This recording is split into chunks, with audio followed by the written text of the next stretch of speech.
Antes de mais nada, eu quero agradecer a presença de todos. Tá? É um enorme prazer aqui, a gente está reunido de 15 em 15 dias, através do IAL em Casa.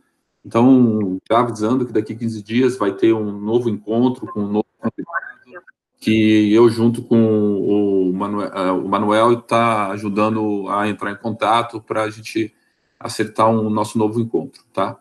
E hoje, em particular, a gente tem o prazer de receber aqui o Rodrigo Firmino, que, embora eu não o conheça pessoalmente, já deu para perceber que ele é uma pessoa muito querida aqui por várias pessoas e conhece vários professores conhecem o trabalho dele. Eu, particularmente, tenho muita satisfação em recebê-lo em nome dos que estão aqui presentes, tá? Bem, então, eu vou apresentar brevemente o Rodrigo, tá? E aí a gente já inicia a fala dele. Ele é professor titular do programa de pós-graduação em gestão urbana e do curso de arquitetura e urbanismo da PUC do Paraná, bolsista da produtividade em pesquisa do CNPq, nível 1D. Ele realizou em setembro de 2015 a 2016 pós-doutorado na Universidade College de Londres, editor-chefe da revista Urb, doutorado em planejamento urbano e regional em Newcastle University, mestrado em arquitetura e urbanismo em São Carlos, graduação em arquitetura pela Universidade Estadual Paulista e trabalhou em nível de pós-doutorado no grupo Urb, Urbanização Virtual e Serviços Urbanos Telemáticos do Departamento de Arquitetura e Urbanismo, aqui, na época ainda que nós éramos ligados à EESC. Teve pesquisa financiada da FAPESP em 2004 a 2017 e tem experiência nas áreas de planejamento urbano regional, com ênfase em aspectos sociais e tecnológicos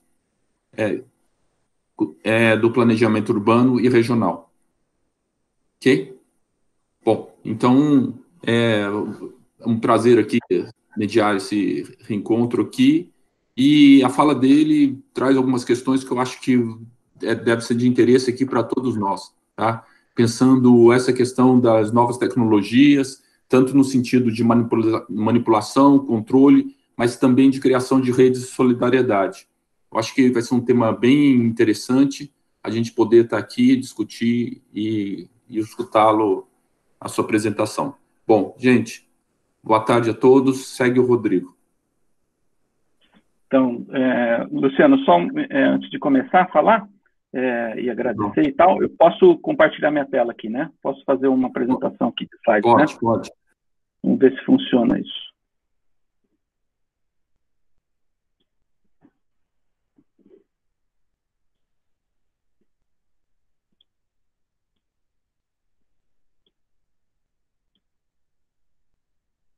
Daí vocês me dizem se estão enxergando aí.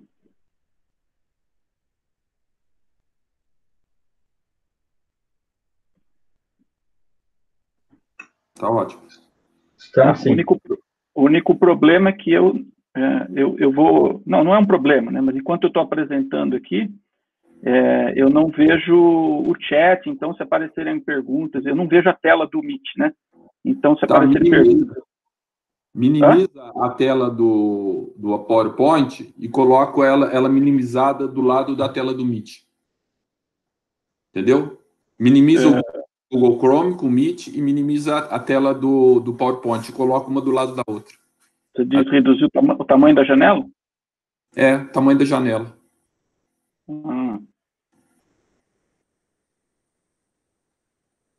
Vocês estão enxergando o PowerPoint, né? Estamos.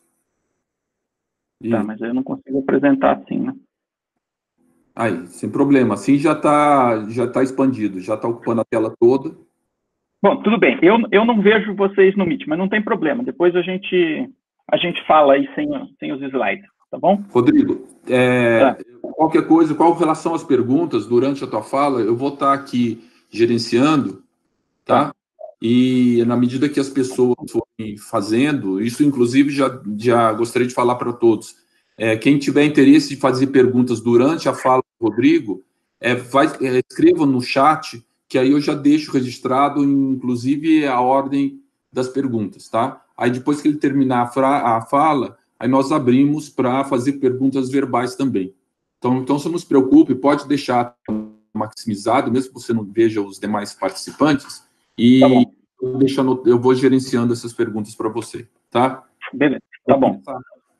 É que é estranho a gente falar com a tela apenas, né? Mas tudo bem, a gente vai se acostumando com essas novas imposições aí, né, dos tempos da pandemia. Bom, eu queria, antes de tudo, fazer um agradecimento diretamente ao Luciano. Eu sei que o Luciano me disse que o Davi também está por trás desse convite, ao Davi, ao Rui, enfim, a todo o Instituto aí, né, pelo convite. Para mim além do prazer de falar sobre o meu trabalho, tem uma relação aí afetiva com o hoje Instituto IAL, né? E na minha época era Departamento de Arquitetura e Urbanismo. Eu tenho uma relação aí com vários professores, assim, de muito carinho e de muita data. Fui aluno do mestrado, como você já disse. Voltei depois do meu doutorado por um tempo aí de pesquisas no EURB, que era um grupo que o Azael fundou e coordenou durante toda a vida do grupo. Depois que o Azael se aposentou, o grupo se extinguiu, infelizmente. Mas, enfim, eu tenho o IAL, né, na outra forma institucional que tinha, faz parte da minha formação, faz parte da minha carreira, faz parte da minha formação como pessoa, né, a relação que mantenho com vários professores e professoras aí, e o próprio Azael. Então, realmente é uma ocasião especial para mim, super especial, não só pela fala, né? Então, agradeço mesmo aí e a tua apresentação. Então, boa tarde todas e todos, né?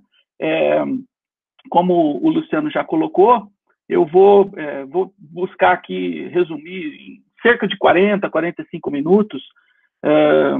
Vou tentar controlar meu tempo, mas é sempre um desafio também. Os últimos anos das pesquisas que tenho feito, sim, últimos anos bem recentes mesmo, sim, últimos 5 anos, né? Sobre o título, eu acho que eu já tenho algo a falar, né? Eu queria deixar 2 breves observações. A primeira é que eu já aviso que eu não tenho ambição e não tenho a menor condição de oferecer uma epistemologia digital do urbano, né? Fake news, né?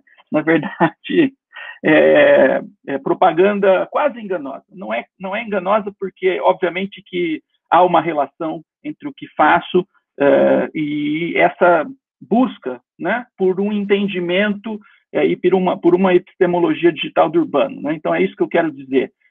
Na verdade, acho que é mais uma pauta a qual eu submeto as minhas pesquisas e as minhas preocupações, né? Então, digamos que este é um tipo de construção para o qual eu gostaria de deixar algumas contribuições minúsculas, microscópicas. Então, eu não tenho a ambição de esgotar e de aqui propor uma epistemologia definitiva digital do urbano, né? Mas obviamente há uma vinculação aí dos meus trabalhos com essa aspiração. E a segunda observação é que na divulgação do evento não falava de territórios de exceção, como vocês estão vendo aí na tela, né? Isso veio de uma conversa por e-mail que tive com o Luciano para tentar deixar a fala mais conectada aos tempos atuais, né? E acho até que não tem como separar essas coisas, né? Sobre o que eu vou falar aqui e enfim, o ambiente atual em que nós vivemos e essa ideia de territórios de exceção que eu vou tentar explorar um pouquinho mais. Nós vivemos isso, é um momento nefasto da história do país, né? Muitos já viveram outros tempos assim, mas acho que realmente não tem muitos precedentes do que a gente está vivenciando hoje. Nós nunca fomos tão desiguais, nós nunca fomos tão injustos, mesmo com um breve respiro aí que tivemos ao longo de 14, 15 anos de um governo que tentou trazer políticas mais de justiça social, né? E o país comandado aí pelo pior grupo de pessoas que uma democracia poderia permitir aceder ao poder, né? Então, nós vivemos claramente sob a implantação de um projeto de eliminação étnica e social. Alguns até falam em eugenia.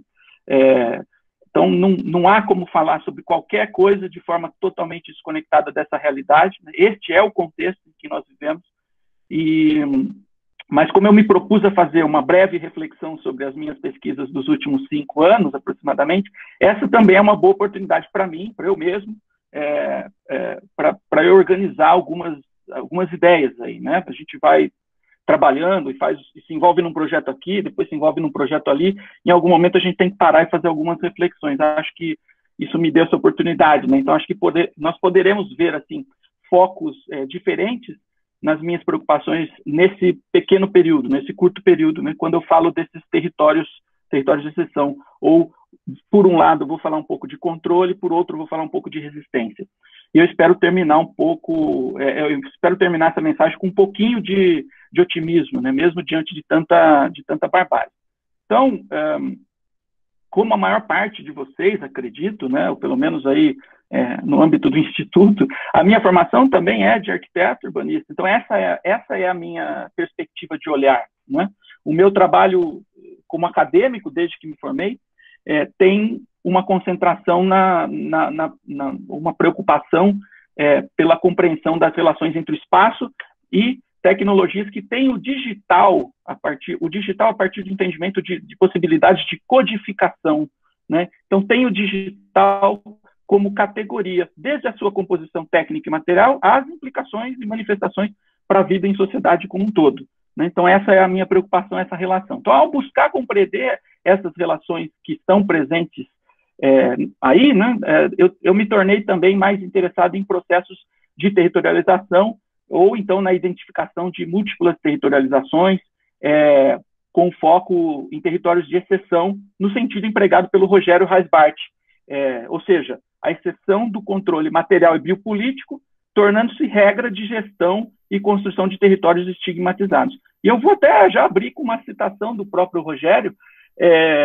em que ele diz num texto de 2007 o seguinte, abre aspas: partindo do reconhecimento da crise ou da transformação do papel do Estado, da preponderância dos discursos sobre a segurança e, muitas vezes, em seu nome, o rechaço do diferente, bem como dos processos crescentes de privatização e mercantilização que transformam os sujeitos econômicos em poderosos agentes desreterritorializadores, enfatizamos aqui a formação de territorializações de exceção, mas que estão se tornando a norma, forjados lado a lado com os circuitos jurídico-políticos regulares, visando assegurar o domínio dos grupos hegemônicos. Então, essa é a citação do Rogério. Do Reisbart, eu vou tentar, ao longo da minha fala, sempre buscar algum tipo de conexão com essa perspectiva do que ele está chamando aí de territórios de exceção. E, no meu caso, ainda, eu acrescento uma atenção especial para situações em que o digital é colocado como um componente central das relações que são constituidoras da exceção, do controle, da repressão e, como espero falar na segunda parte dessa apresentação, também de resistência, né? Então, o digital forma um componente importante aí também. Eu espero deixar evidente também o viés teórico, ideológico e interpretativo que eu utilizo para evitar o determinismo tecnológico, uma postura positivista e prescritiva, né? Muito comum aí entre vários de nossos colegas do planejamento urbano e entre os entusiastas de um modelo neoliberal de cidades inteligentes, né, que a gente tem acostumado a se deparar aí pela frente. Eu estou muito mais interessado em compreender os processos pelos quais certas tecnologias são apropriadas como partes de arranjos sociotécnicos que definem nossa vida em sociedade e afetam nossa experiência no espaço. Então, esses arranjos sociotécnicos é importante que eu deixe bem claro que a expressão, né, que eu farei de maneira bem cuidadosa, o uso dela ao longo da fala, como conceito do campo da sociologia da técnica e da tecnologia, para significar uma rede inseparável de atores humanos e não humanos, bem como de interesses, conflitos, alianças, acordos, controvérsias, etc., que definem diferentes apropriações sociais de sistemas tecnológicos. Então, a visão priorizada por mim aqui, ela vem da construção social da tecnologia ou da construção social de fatos e artefatos, que tem aí muitos autores como referência, e da teoria Torrede do Bruno Latour como principal referência, né? Bruno Latour, Michel Calon. Isso é importante, pois esse tipo de perspectiva, para mim, é importante, pois retira o foco de um único objeto ou de um único sistema e reforça a centralidade do contexto social histórico em que o sistema tecnológico é construído e apropriado, né? Então, o foco é deslocado do objeto para as relações. Essa explicação é essencial se eu quero falar de algum tipo de epistemologia digital do urbano. Então, o meu foco principal e permanente, independente dos objetos de estudos que vão estar presentes nesse pequeno trajeto que eu vou descrever aqui, concentra-se em compreender as variadas apropriações do digital por distintos arranjos sociotécnicos na constituição de territorialidades e vivências urbanas. É disso que pretendo falar. E vou destacar aqui o uso de 3 expressões: do digital, dos arranjos sociotécnicos, que eu já venho enfatizando, e de territorialidades, pois são essenciais para essa delimitação do meu lugar de fala e, obviamente, dos termos de referência e escolas de pensamento a que me filio. O território, então, nessa perspectiva, emblemático na composição de dispositivos de controle e resistência. Então, também vou falar um pouco sobre esses 2 tipos de composição sociotecnológica ou sociotécnica, né, do controle da resistência a partir do território. E pode ser entendido, então, como diria o Stuart Eldon, geógrafo inglês, uma tecnologia política, o território como tecnologia política. Parte do que eu vou dizer aqui considera maneiras pelas quais o território é produzido, transformado e organizado segundo a coexistência de diferentes associações entre tecnologias e práticas de controle, de manipulação de dados e construção de narrativas, né? Então, uma outra tríade importante. O que eu vou descrever, o mais breve que eu conseguir, é esse caminho recente da minha atenção em pesquisa na tentativa de organizar os argumentos sobre os arranjos sociotécnicos a partir do entendimento dos seus desdobramentos na concepção, no planejamento, na gestão, na reprodução de exclusão e de exceção e na vivência de espaços urbanos, que é onde esses arranjos se manifestam, né? Nesse caminho, então, curto, repleto de complexidades, né? E claro que não vou conseguir dar conta de todas elas ou de grande parte delas numa breve fala, eu parto das questões sobre digitalização. Então, eu começo com digitalização, controle e vigilância em espaços públicos, que eu lancei, como eu disse, nos últimos 5 anos, eu lancei num artigo que publiquei aí na Risco, que é a revista da Casa, a revista do IAL, em 2017, e republiquei esse mesmo artigo como capítulo de livro, num livro que é muito importante aí no campo dos estudos de vigilância no Brasil, na América Latina, chamado Tecnopolíticas da Vigilância. Então, esse mesmo texto compôs também como o livro como um dos seus capítulos, né, com vários colegas da rede, inclusive esqueci de dizer no começo, acho que não sei se estava no meu perfil, que eu sou também um dos membros fundadores da rede de estudos sobre vigilância, tecnologia latino-americana, de estudos sobre vigilância, tecnologia e sociedade, né, a LAVITS, a gente chama de LAVITS. E vou falar bastante da LAVITS aqui ao longo da apresentação. E esse livro é publicado aí com vários colegas da rede, como uma iniciativa da rede, pela Boitempo, em 2019, e traz esse mesmo artigo. Então, eu começo com esses aspectos que estão lançados nesse texto, né, e que, obviamente, representam muito do resultado do período sabático que eu vivi em Londres, na UCL, e a minha intenção é chegar na descrição das minhas preocupações atuais, numa pesquisa em parceria com um colega colombiano, mas que vive na Inglaterra, um geógrafo chamado Andrés Luque Ayala, da Universidade de Durham, sobre ativismo digital e geração cidadã de dados em favelas e periferias. Então, esse é mais ou menos o percurso que eu busco fazer aqui. Eu espero que haja alguma consistência e conexão entre os pontos que eu vou levantar, pois o exercício que eu fiz para organizar esse material foi justamente o de refletir sobre o que eu tenho feito, né? Que foi o desafio que o Luciano e o Davi me lançaram aqui no convite para essa apresentação. Então, de novo, né, é importante esse momento de parar um pouco e tentar conectar as coisas e as atividades com as quais a gente vem se envolvendo. No texto que estava lá na Risco e no livro Tecnopolíticas da Vigilância, chamado Securitização, Vigilância e Territorialização nos Espaços Públicos da Cidade Neoliberal, e que também fez parte de várias apresentações, falas que fiz sobre o tema, eu sempre destaquei 3 níveis de entendimento dessas relações temáticas, né? Um primeiro nível, onde falo das condições de uma vida urbana mediada por tecnologias digitais.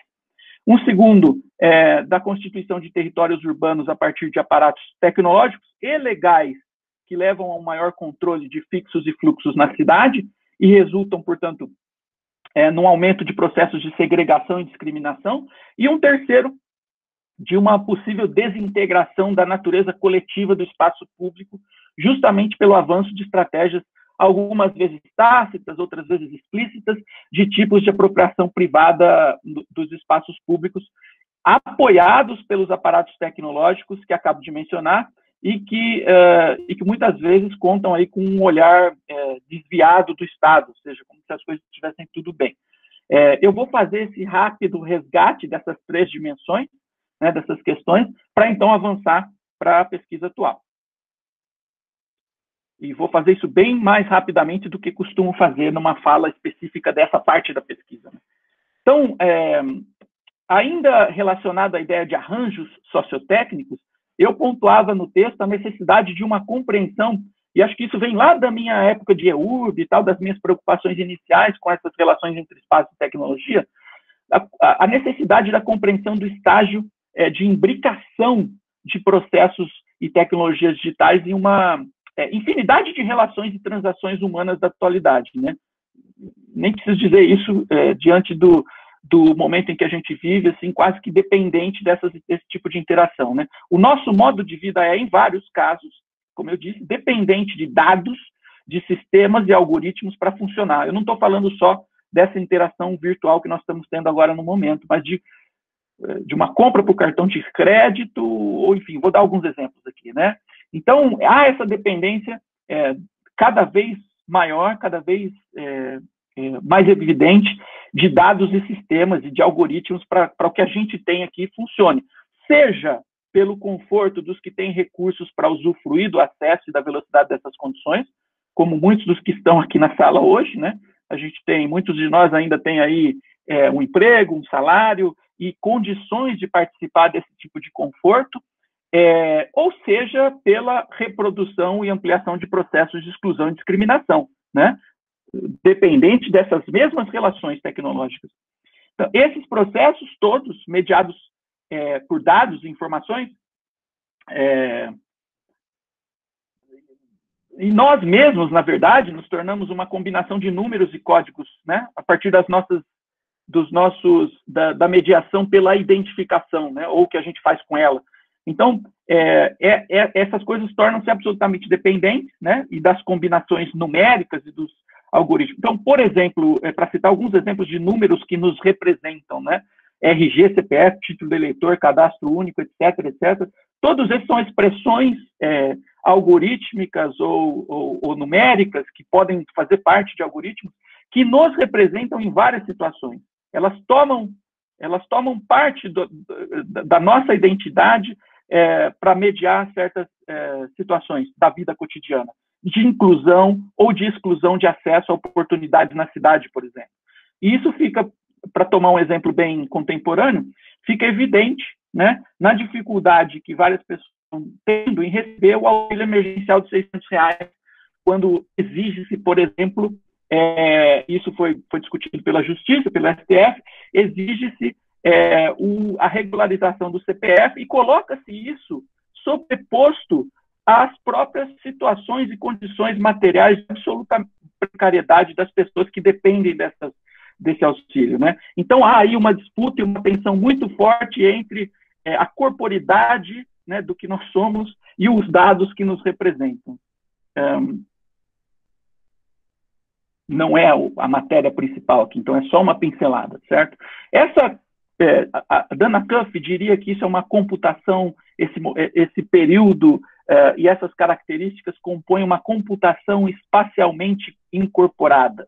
Eu diria que a computação e comunicação espacialmente incorporada, e que significam possibilidades, obviamente, interessantes, como eu disse, né, para chamadas espacialidades ampliadas, como essa possibilidade de a gente trocar ideia aqui, fazer uma palestra, enfim, a vários quilômetros de distância, e o que tem se tornado comum, ensino à distância, e essa outra infinidade de tipos de relação que, de fato, ampliam algumas condições espaciais, espaço-temporais, né? mas também significam possibilidades muito ampliadas de controle, como eu disse, de fixos e fluxos, na formação de espaços mais controláveis, né? Os espaços tornando-se cada vez mais controláveis.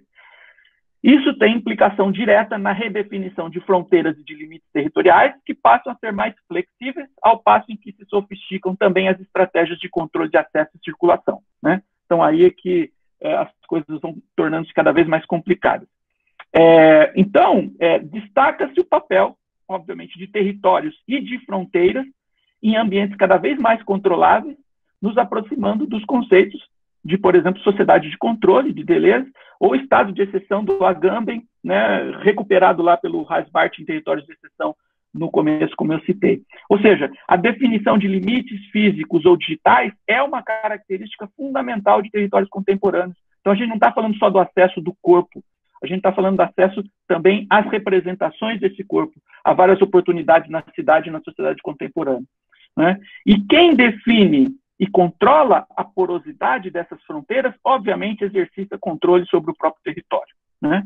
Então, do chamado, vamos dizer assim, lado inteligente, ou que se chama, tem sido chamado de inteligente desses arranjos sociotécnicos, existem aí diversas possibilidades narrativas e de discurso que normalmente reificam e fetichizam tecnologias inteligentes de vigilância e gestão como se fossem soluções para quase todos os aspectos da vida urbana contemporânea e que depositam na eficiência de processos essa marca da cidade neoliberal inteligente, né?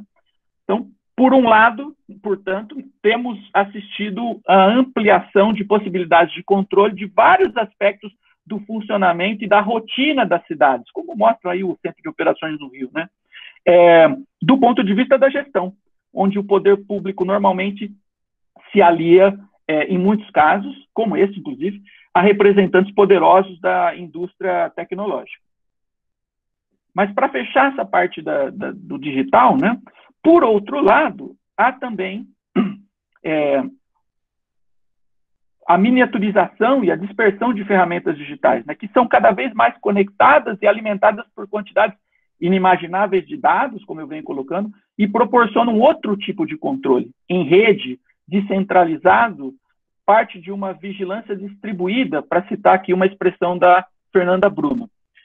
A combinação dessas capacidades computacionais e comunicacionais e da possibilidade de sistemas e aparelhos trocando informações entre si, e ainda da naturalização do uso de mídias sociais, no que o David Lyon vai chamar de cultura de vigilância, transforma qualquer um de nós em sistemas móveis de monitoramento, né? Então, fica aí o exemplo das redes de rastreamento de contato pelo celular na pandemia, né? Mas existem inúmeros outros exemplos em que relações de controle e de vigilância se estabelecem nessas redes dispersas e distribuídas também. Então, nós temos, né, para resumir essa primeira parte aqui, essa primeira questão do digital, duas situações majoritárias de apropriação do digital para o controle de corpos e de espaços. Uma centralizada, de comando e gestão, de uma suposta cidade inteligente, e outra dispersa, miniaturizada e potencialmente presente em todos os equipamentos do nosso dia a dia, né? Nós estamos cercados, eu mesmo aqui agora estou cercado de inúmeros aparelhos que têm essa possibilidade, essa capacidade. A partir dos conceitos de território, e aí eu usei no texto várias referências, vários autores, eu já citei aqui, e também Milton Santos, Doreen Massey, Stuart Elden, que eu já citei, Joe Painter, e outros, eu apresentei uma comparação de casos na Europa e na América Latina no texto, em que a gestão e o funcionamento dos espaços públicos tem sido influenciado por alguns desses arranjos sociotécnicos que envolvem aí o aparato legal e tecnológico para definir um crescente controle privado do espaço, muitas vezes do espaço público.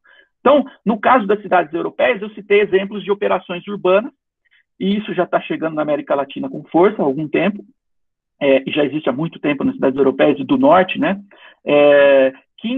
são operações que empregam essa possibilidade para delegar o controle de vastas parcelas do solo urbano ao setor imobiliário privado, né, incluindo as áreas públicas.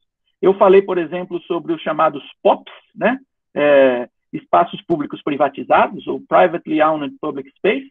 Citei outros diversos exemplos, que acho que vocês podem ver no texto com mais detalhes, e medidas semelhantes, né, a essas dos POPs, que são suportadas, então, por esses arranjos sociotécnicos de controle e exclusão na constituição de lugares e territórios urbanos. Então, vejam onde é que eu estou buscando aqui a relação por um lado, sobre a definição do que o território pode ser ou vir a ser, e como esses arranjos sociotécnicos podem ser empregados. Como eu disse, eu estou fazendo um resumo aqui, né, os detalhes acho que fica melhor acompanhar pelo texto, senão a gente teria que fazer uma apresentação de novo só sobre isso. Na América Latina, para finalizar essa parte, eu estudei casos em que residentes, eu comecei esse estudo em Curitiba, depois expandi para outras cidades, em que residentes não estavam apenas utilizando essas tecnologias, esse tipo de práticas, apenas para monitorar suas propriedades privadas, mas estavam estendendo o monitoramento e o controle para os espaços públicos, né, normalmente do entorno de suas propriedades privadas.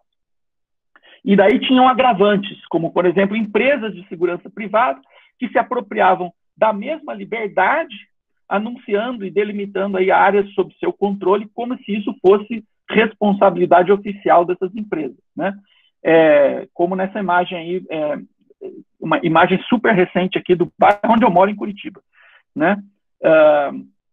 Então, esses atores comandam, separados da ação do Estado, e muitas vezes sob seu tácito consentimento, o monitoramento de espaços públicos que deveriam estar livres de qualquer tipo de controle privado, né?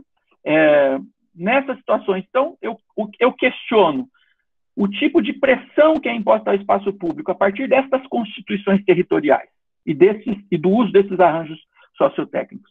Nesse caso, nós nos deparamos com delimitações espaciais invisíveis, fragmentadas, dispersas, descentralizadas e normalmente não negociadas e, portanto, impostas, que são baseadas no uso de tecnologias e estratégias de vigilância e securitização dos espaços públicos, geridas por atores privados e, como eu disse, muitas vezes com o olhar desatento do Estado, né?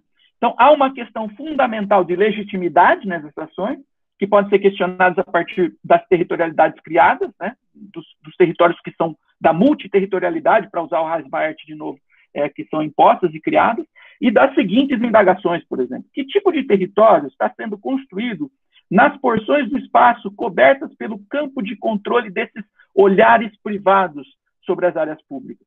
Ou ainda, que tipo de interferência conceitual esse território controlado tem imposto à própria noção de espaço público, né? Então, vejam, sobre essa primeira reflexão das relações entre o digital, os dados e os arranjos sociotécnicos, fica evidente a existência de uma sobreposição aí de limites físicos e de limites digitais que definem, né, sobreposição, níveis de controle nos territórios sociopolíticos da cidade, né? E parece, eu estou citando aqui apenas alguns exemplos, e parece justo, então, afirmar que os espaços cada vez mais controláveis estão determinando como a terra é ocupada e reocupada na cidade, né? Então, é uma luta mesmo de constituições territoriais.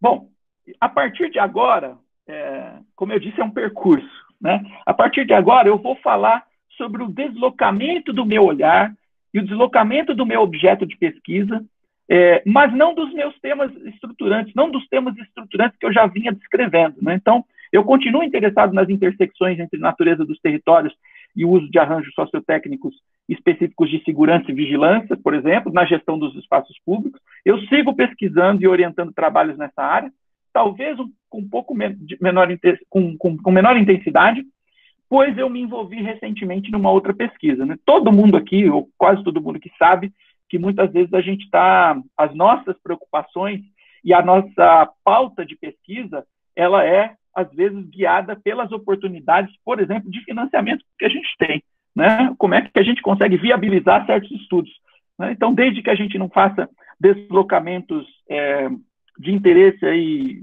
epistemológicos muito grandes, a gente acaba fazendo pequenos desvios e olhando para objetos diferentes de acordo com essas oportunidades. E nesse meio tempo eu tive a oportunidade de submeter um projeto com aquele colega, o Andrés Luque Ayala, o colombiano da geografia da Universidade de Durham, a um edital da British Academy e que acabou sendo aprovado. Então, a minha atenção passou a ser, para esse mais recente, passou a ser dedicada a esse projeto, né? O projeto propunha originalmente mapear as ações de grupos de hackers cívicos no Brasil. A gente tinha, inclusive, um entendimento bastante limitado do que viria a ser esses grupos, né? Mas o mais importante é que nós víamos ali, nesse projeto, a oportunidade de compreensão de um fenômeno igualmente ligado a arranjos sociotécnicos, envolvendo as tecnologias digitais e o uso de dados abertos, no caso, para a construção de soluções fora do âmbito das políticas públicas e das ações diretas do Estado, e que mobilizava atores e propósitos diferentes dos estudos que nós víamos fazendo até então. O André, numa perspectiva um pouco diferente da minha, mas a gente já trabalhava, de certa forma, juntos, em temas parecidos há algum tempo.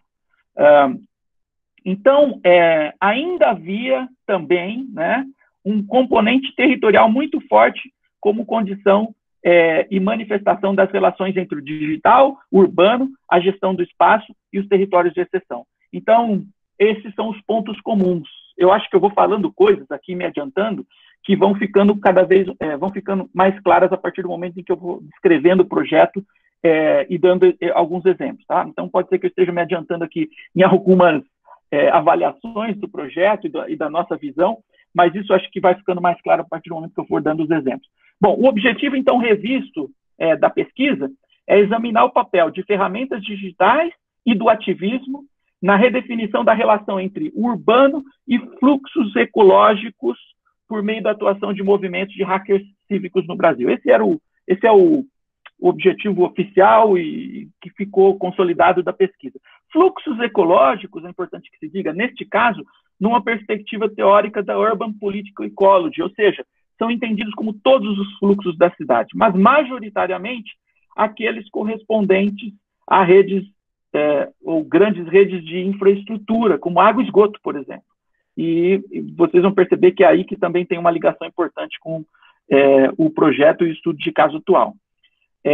Existe nesse projeto, e também espero que isso fique claro, um componente de resistência muito forte, né? A partir da possibilidade de criação e de reorganização de arranjos sociotécnicos, lembrem-se daquela definição que coloquei no começo de arranjos sociotécnicos, por uma valorização do olhar da margem. Eu utilizo a ideia de margem aqui para me referir à periferia, para me referir a áreas vulnerabilizadas, a áreas invisibilizadas do tecido urbano, dentre as quais as favelas. E na escala planetária dá até para a gente falar do que vem sendo chamado aí de sul global, né? Então, essa é a margem a que me refiro. Essa ideia de margem também estava presente no subtítulo do livro Tecnopolíticas da Vigilância, da Lavitz. Então, essa pesquisa, obviamente, como eu disse, está em curso, nós estamos no meio da pesquisa, mas eu vou, então, descrever algumas preocupações e situações que se apresentam até o momento, né? Então, por isso que acho que super importante essa pausa para refletir um pouco e transformar isso numa apresentação, né? Então, eu estou me expondo aqui para vocês, abrindo o meu peito aqui, no sentido de fazer reflexões sobre uma pesquisa que está em andamento, né?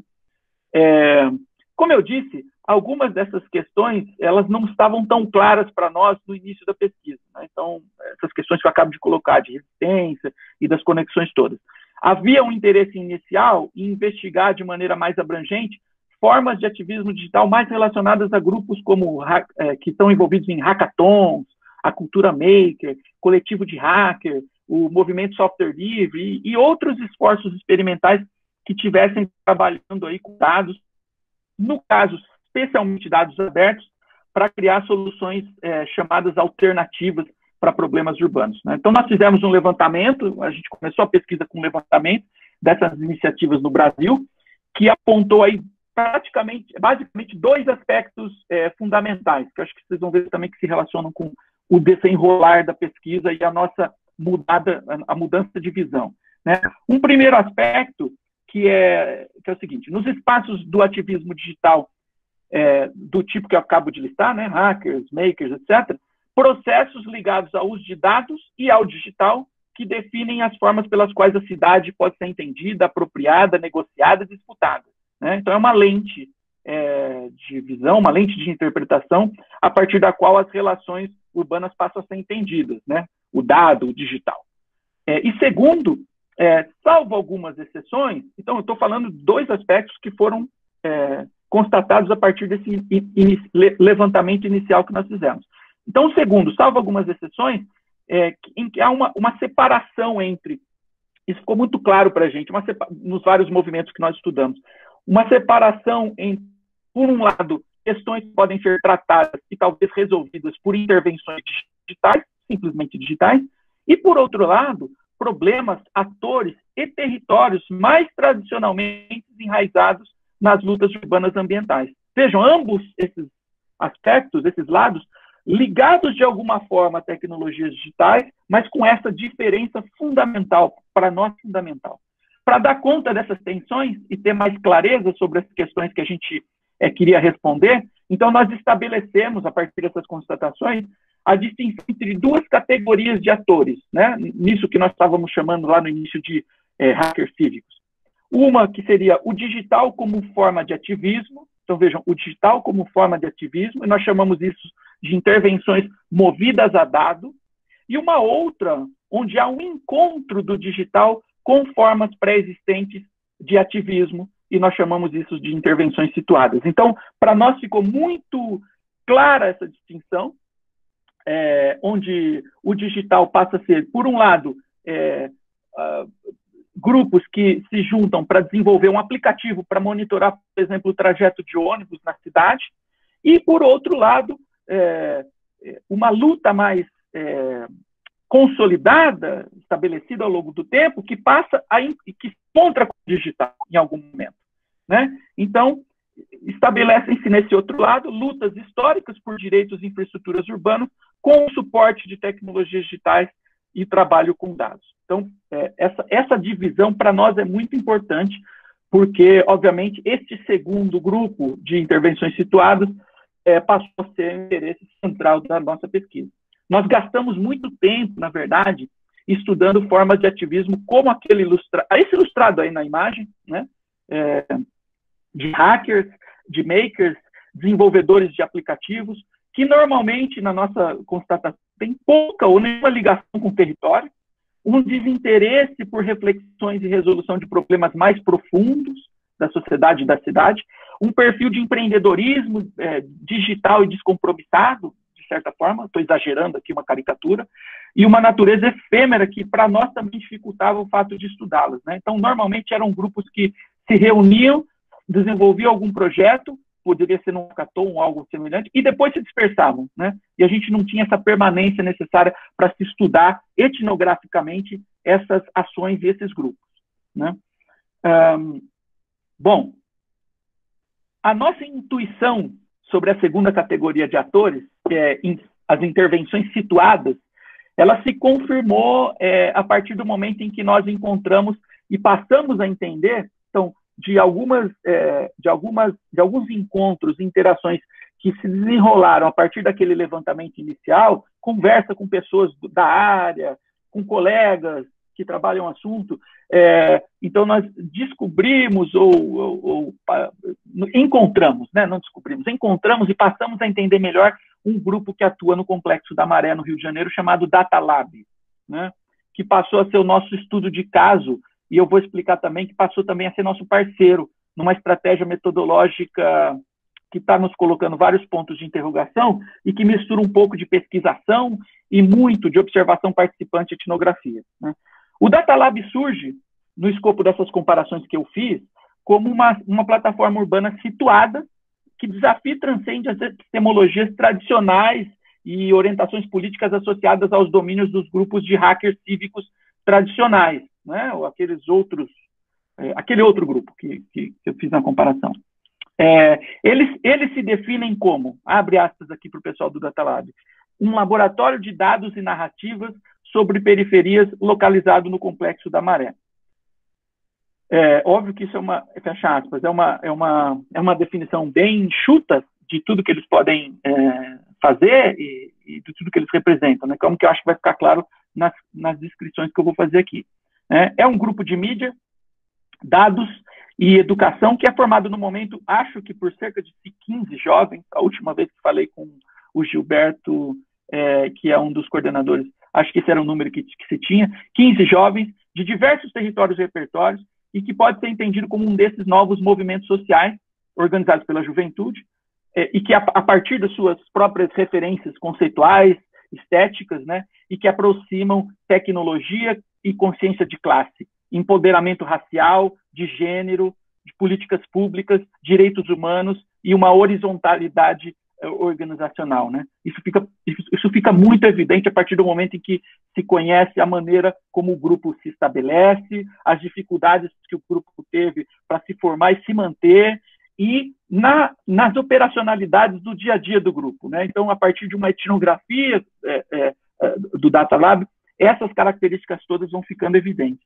Então, há uma conjunção aí de fatores extremamente interessantes presentes na essência do Data Lab, do grupo, né? que representam, voltando lá nas minhas preocupações iniciais, que representam um arranjo sociotécnico capaz de reunir diversas pautas temáticas relacionadas à gestão das cidades e ao território a partir do uso de dados, tecnologias digitais, ativismo de mobilização, conexão em rede com outras organizações de periferia e de favela e a construção de narrativas contra-hegemônicas, né? Eu estou, de novo, me adiantando algumas coisas aqui, algumas avaliações que ficam mais claras a partir do momento em que eu descrevo o que eles fazem, né? Então, isso tudo vai ficar mais evidente a partir do momento que eu descrever afinal de contas, o que o Data Lab faz, né? O Data Lab atua, e estou resumindo aqui, duas frentes de ação do que eles fazem, né? E imagino que alguns deles estejam assistindo a apresentação, me perdoem se eu me desviar em algum momento do que estou falando aqui para descrever o grupo, mas uma das frentes de atuação do Data Lab é formação de comunicadores comunitários em jornalismo de dados, no contexto e na realidade das favelas e periferias. Então, eles promovem oficinas, residências de treinamento, e a partir dessas residências, eventualmente, membros jovens que participaram dos treinamentos passam a fazer parte do próprio Data Lab, né, do coletivo. E uma outra frente de atuação, desenvolvimento de projetos que tem como essência a geração cidadã de dados. Essa é uma expressão muito importante no entendimento do que eles fazem, né? Na Maré, com foco na Maré, a partir dos moradores do complexo, para produzir entendimentos sobre a realidade desses territórios, em vários temas, diagnósticos de pressão, e obviamente pressão por políticas públicas que levem em consideração uma melhor compreensão dos problemas dessas populações, né? Então, essa preocupação é essencial para entender as ações do Data Lab. Eles buscam, então, compreender e dar visibilidade aos temas e às histórias desses territórios da margem, como venho colocando, né? Eu vou citar, mais uma vez, o próprio Data Lab falando sobre os princípios que os motivam em um dos mais recentes episódios aí do podcast. Eles têm um podcast chamado Data Labia, o nome é fantástico, que eu aconselho muito a vocês buscarem, enfim, ouvirem. Tem vários episódios interessantíssimos, e num dos últimos em que eles falam do Censo da Maré, né? É um censo recente realizado pela Redes da Maré, que é uma outra organização do complexo, né? Para complementar, vamos dizer assim, o censo oficial do IBGE. Então, eles dizem o seguinte, na voz da Clara Sacco, que é outra coordenadora do Data Lab, né? Então, abre aspas para Clara. Muitas vezes, os dados oficiais não dão conta da realidade de contextos específicos, como no caso da Maré, o que impede a existência de políticas públicas capazes de garantir uma vida mais digna aos moradores, além de deixar de mapear, visibilizar e refletir sobre um conjunto de práticas sociais desses territórios. Fecha aspas. Então, essas são as motivações, segundo eles próprios, para o tipo de ação que eles desenvolvem ali no território da Maré. As ideias de resistência e margem, né, redirecionam, então, nessa segunda parte da minha fala aqui, da minha apresentação, e, portanto, na minha trajetória recente de pesquisa, redirecionam o meu olhar para o território de exceção a partir de uma outra perspectiva, diferente daquela que eu coloquei na primeira metade da fala, né? e que me reaproxima, por exemplo, de referências que me são muito caras, né, na minha formação, no mestrado, no doutorado, desde a época que estava aí no IAL, da Ampur, como, por exemplo, da socióloga Ana Clara Torres Ribeiro e do geógrafo Milton Santos, nos conceitos que já falavam há muito tempo de território usado da Ana Clara, ou então de circuito inferior da economia, ou então de flexibilidade tropical do Milton Santos, né? Então, é uma oportunidade para eu me reaproximar desses conceitos a partir de um redirecionamento da minha atenção a determinados objetos de pesquisa que também tem alguma relação com aquilo que eu falava no começo, né? Então, é esse tipo de conexão entre referências teóricas e um estudo de caso, ou grupos representados aqui pelo DataLab, que nós tentamos fazer. Estou quase acabando, gente. Mais uns 5 minutinhos aí, 10 minutinhos. Então, além da maneira de operar e de representar um tipo de arranjo sociotécnico que nos interessa pesquisadores, por todas as relações que eu já citei aqui, e a que eu acabo de dizer, inclusive, há uma outra simbologia ainda maior de tudo isso, disso tudo que eu estou dizendo, né? Desde o começo da fala, com um projeto específico e atual do DataLab chamado CocoZap, né? E eu vou explicar um pouquinho sobre o que é isso, né? De onde vem essas relações. Então, houve há alguns anos, isso segundo o que o próprio Gil e a Clara nos contaram, né? Como é que surgiu esse interesse? Já vou explicar também o que é o CocoZap. O choque, isso estava presente também na fala da Clara, que eu acabei de citar, com a discrepância entre dados oficiais e a realidade nas ruas de um lado e a realidade das ruas da Maré, né, no que se refere, nesse caso específico, ao saneamento básico, né, principalmente água, esgoto e coleta de lixo, né. Isso despertou o interesse de realizar um projeto e que no começo tinha parceria com a Casa Fluminense e a Rede de Desenvolvimento da Maré, né, baseado na geração cidadã de dados e na mobilização da população do complexo. Então, vejam como isso vai reaparecendo, né.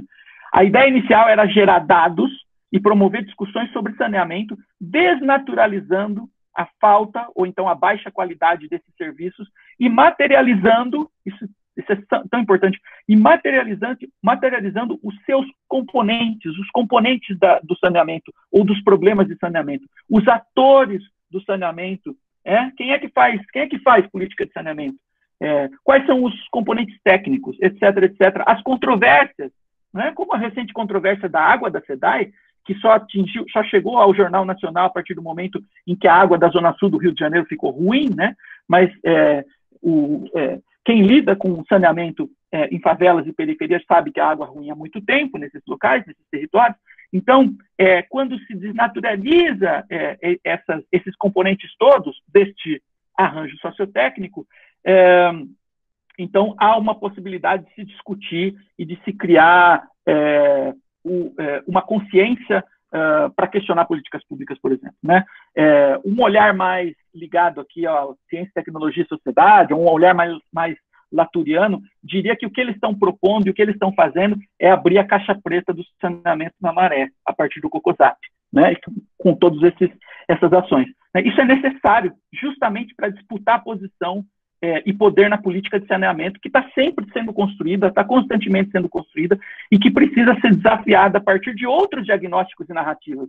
Não só o diagnóstico da Rede Globo, não só o diagnóstico do IBGE, não só o diagnóstico dos dados oficiais, né, mas esses outros que também podem ser construídos, e no caso deles, com essa geração cidadã de dados, né? Então, eles pensaram em várias maneiras de se colocar o projeto em prática, né, e se implementar o projeto, várias ferramentas digitais, pelo que me contavam, mas entenderam que tinham que usar o que houvesse de mais simples e disseminado, e por isso o uso do WhatsApp, né, por isso o CocoZap, né? Então, vejam, o CocoZap é um projeto de mapeamento, de incidência e de participação cidadã sobre o saneamento básico em favelas, com foco na Maré. Então, através das queixas dos moradores, né, pelo celular, pelo WhatsApp, o projeto mapeia violações de direitos sanitários, promove encontros comunitários e produz reportagens divulgados normalmente no site do próprio Datalab, com base em dados públicos e histórias da comunidade. São as narrativas construídas a partir dos dados. Então, o projeto já passou por várias fases, porque depende de financiamentos esporádicos para funcionar, claro, né? Então, ao longo das suas revisões, o projeto foi ganhando corpo, importância e substância no tipo de dado e nas questões com as quais trabalhavam, né? Eles mesmos foram revendo as questões. No início foi pensado como um simples canal de queixas com informações e fotos georreferenciadas que pudesse compor uma base de dados em planilhas sobre as situações irregulares do saneamento, e com o tempo o projeto foi se materializando para além da plataforma digital, continua, mas para além da plataforma digital, e envolveu discussões e monitoramento de políticas de saneamento no âmbito legislativo, por exemplo. Então, eles promoveram, a partir do COCOSAP, 2 encontros de saneamento na Maré, com a participação de moradores, de ativistas e de servidores públicos, e passaram a monitorar a gestão pública e política do saneamento na região e na cidade, né? A partir de legisladores e etc. Então, para nós, para os pesquisadores, a relevância de se entender o COCOSAP está nas relações entre dados e narrativa e a apropriação dos fluxos ecológicos urbanos, no caso do saneamento, que eu me referi há pouco, né?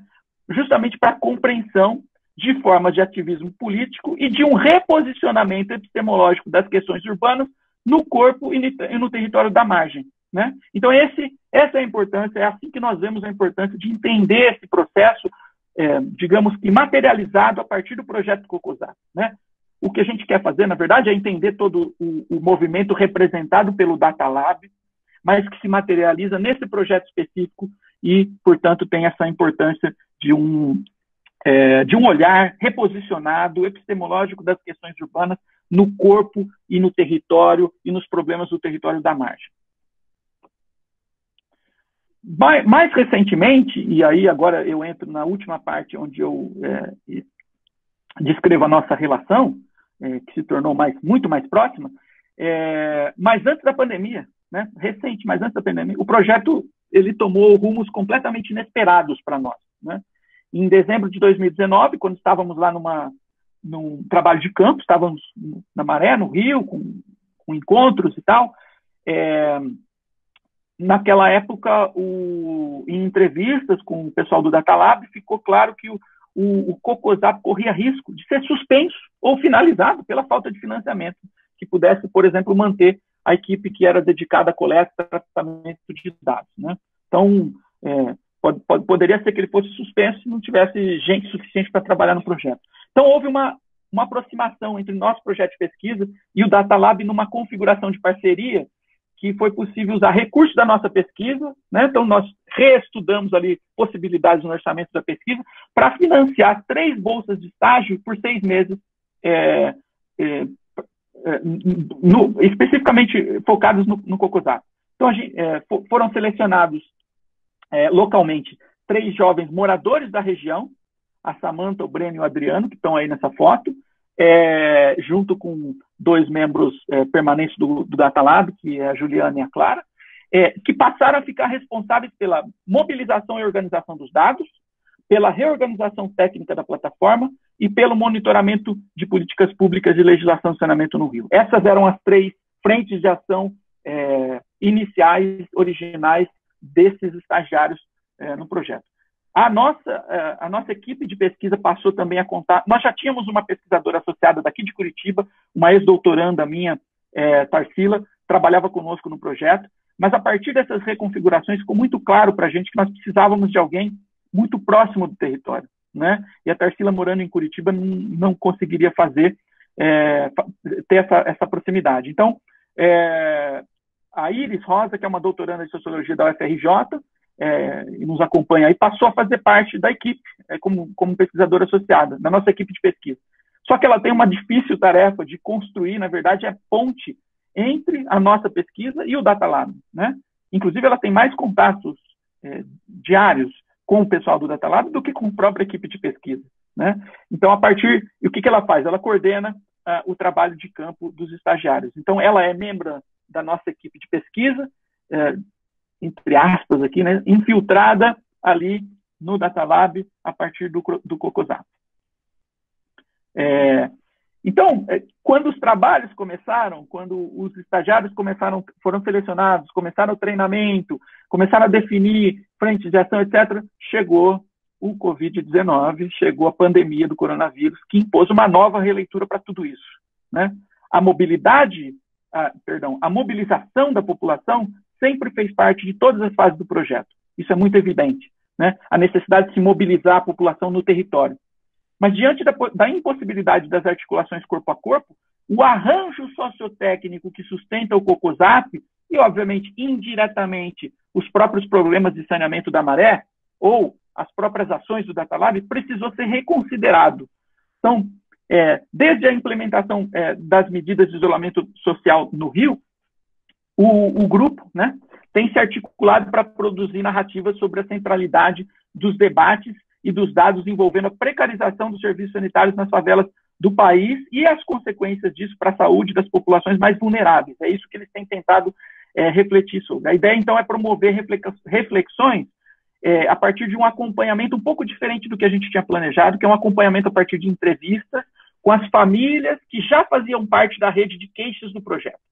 Então, foram selecionadas algumas famílias e eles estão fazendo o acompanhamento semanal dessas famílias durante 2 meses, envolvendo aí várias questões, inclusive questões relativas à pandemia, né? É uma tentativa também de se conectar às redes de solidariedade, informações e ações existentes, e também fortalecer laços que já estavam presentes, inclusive com esses moradores que faziam parte da rede, né, de queixas.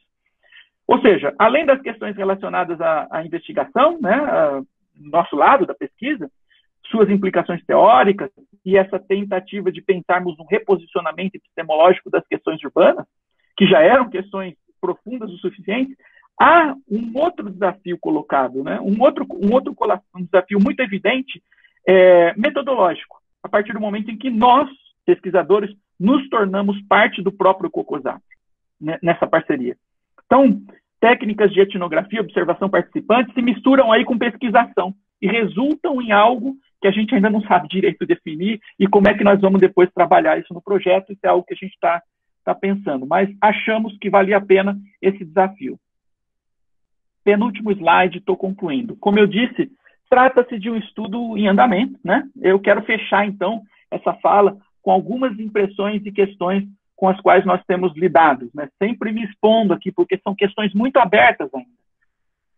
Os dados e as ações políticas e de solidariedade mediadas por algumas ferramentas e pelo digital, né, nesses arranjos todos que eu vim descrevendo, parecem estar formando uma nova frente de ativismo, na segunda parte, né? Parecem estar formando uma nova frente de ativismo político nas favelas e periferias, né? Eu não estou aqui falando de um tipo...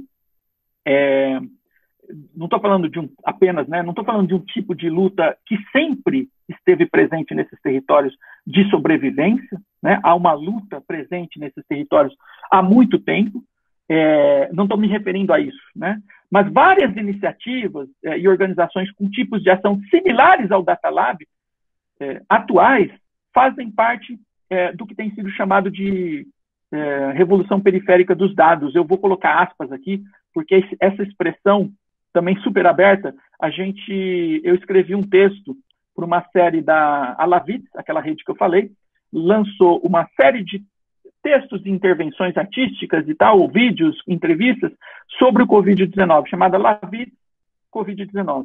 E sexta-feira passada, nós soltamos um texto da minha autoria com o Gilberto Vieira, que é um dos coordenadores do DataLab, e a Débora Pio, que é uma doutoranda do Media Lab, também envolvida com o Meu Rio, que é uma outra organização do Rio de Janeiro. Então, nós escrevemos juntos esse texto que fala um pouco dessas redes de resistência a partir do dado, a partir do digital, né, utilizando ferramentas digitais.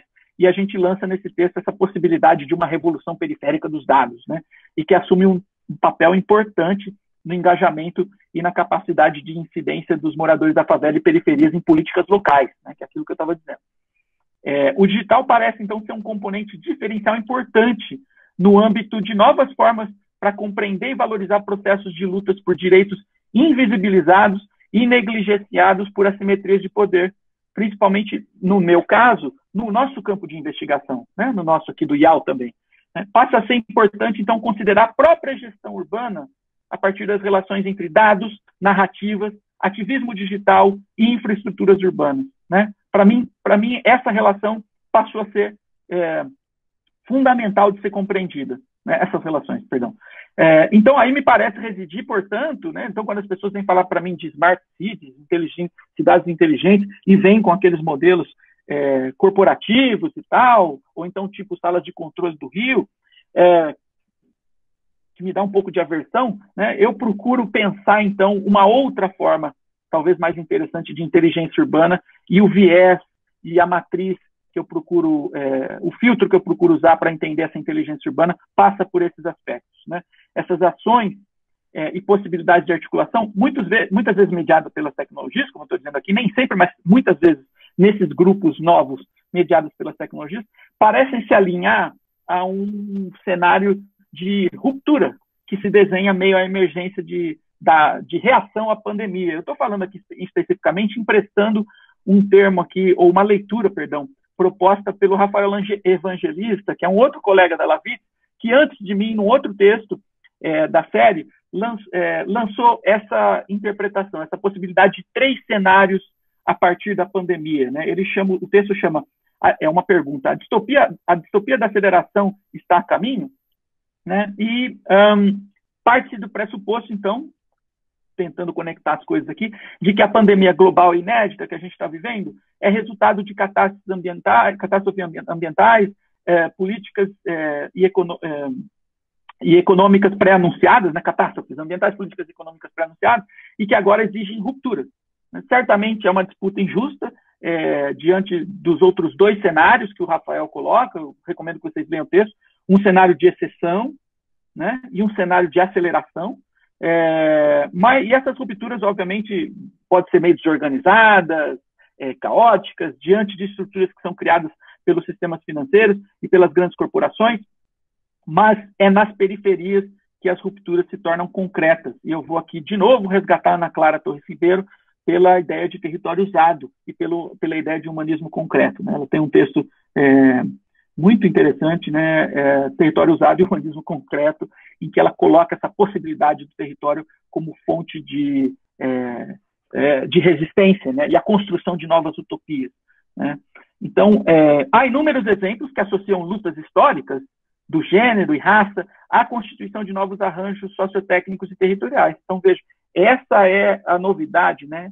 Lembre-se que eu falei daquelas duas possibilidades de grupos, e uma delas em que há um encontro entre o digital, né, e as lutas históricas, né, no que a gente chamou de intervenções situadas. Então, há outros grupos, inúmeros, inclusive trazendo essas pautas do gênero e da raça, né? Cito aqui, por exemplo, Maria Lab e o Preta Lab, apenas para ficar em 2 casos, né?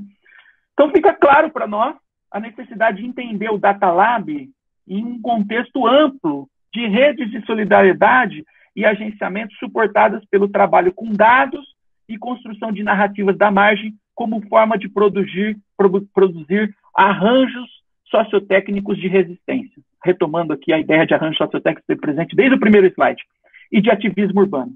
Então, esse é o contexto que eu considero importante nós entendermos o Data Lab. O urbano é, assim, ressignificado, por isso essa possibilidade de se reorientar ou reposicionar uma epistemologia do urbano. Então, ele é ressignificado pelas ações dessas redes, né? E o território, que então associado a sistemas digitais e tecnológicos, é entendido e assumido não apenas como foco de sobrevivência, mas como central na luta por direitos e construção de narrativas contra-hegemônicas. Para terminar de verdade, prometo, de verdade, eu quero deixar marcado aqui uma coisa, que é o seguinte: eu sou um pesquisador que, em busca constante, aprendendo sempre, não só em busca de uma epistemologia digital do urbano, como eu coloquei como desafio aqui no título dessa palestra, né, que é apenas, como eu disse, uma microscópica vinculação de algumas pesquisas mais recentes a uma perspectiva de se entender uma epistemologia digital do urbano, né? Mas não é só isso que eu busco. Eu busco também, e preciso aprender muito mais sobre isso, uma epistemologia da margem, uma epistemologia decolonial, né? Eu tenho muito ainda a aprender sobre isso e a entender sobre isso, e coloco isso com muita franqueza, com muita tranquilidade, né? Então, eu vou fechar essa fala com a recomendação de uma banda de Curitiba que eu gosto bastante. Aliás, essa foto é da exposição de uma fotógrafa também curitibana, chamada Essa Terra Tem Dono. E eu queria fazer a recomendação de uma banda de Curitiba que eu gosto bastante, chamada Machete Bomb. Talvez nem todo mundo goste do estilo musical, mas em especial eles têm um álbum chamado Samba do Sul, e uma música chamada Coivi Ogorecô Yará, ou Esta Terra Tem Dono, em Guarani, que, segundo a história, tornou-se um dito de resistência na América do Sul, depois de ter sido usado por povos originários contra as invasões europeias, né, nas missões e tal. E talvez isso, inclusive, possa ficar aí como recado para o nosso ministro da Educação, tá certo? Muito obrigado. Então, a gente pode bater um papo agora.